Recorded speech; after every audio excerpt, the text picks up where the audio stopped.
Hi, I'm Justine Burt, author of The Great Pivot. Today I want to talk to you about prisons versus green jobs.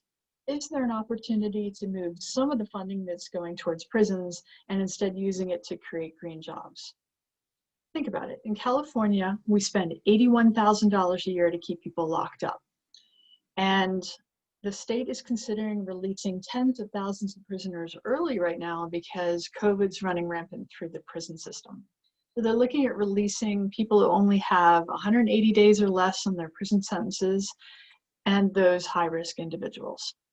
Now, when somebody's released from prison, if they can find a full-time job, they stand a better chance of reintegrating into society.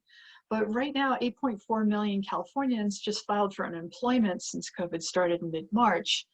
So there already aren't enough jobs for people, much less people being released from prison who have a tough time finding employment.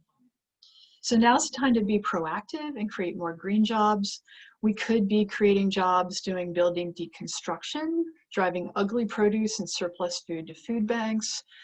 We need to restore healthy forests. 8 million acres just burned. We could be planting trees, and we could be doing controlled burns to the areas that haven't burned yet that would reduce the likelihood of wildfire later.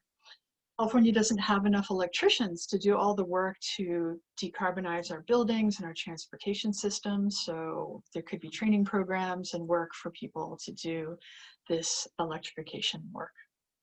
A report just came out from the California Workforce Development Board. It was called Jobs and Climate Action Plan for 2030.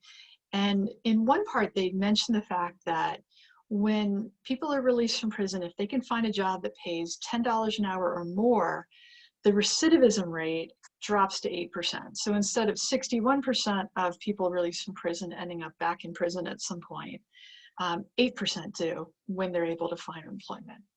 So I feel this crisis is an opportunity at some level to figure out if we want to reallocate resources, how resources are spent in our society. Think about it. If you're paying someone $15 an hour to do building deconstruction or drive ugly produce to food banks, that's $30,000 a year, which is much cheaper than the $81,000 a year we're spending in California to keep people locked. For more ideas on green jobs we could be creating, check out my book, The Great Pivot. Thanks.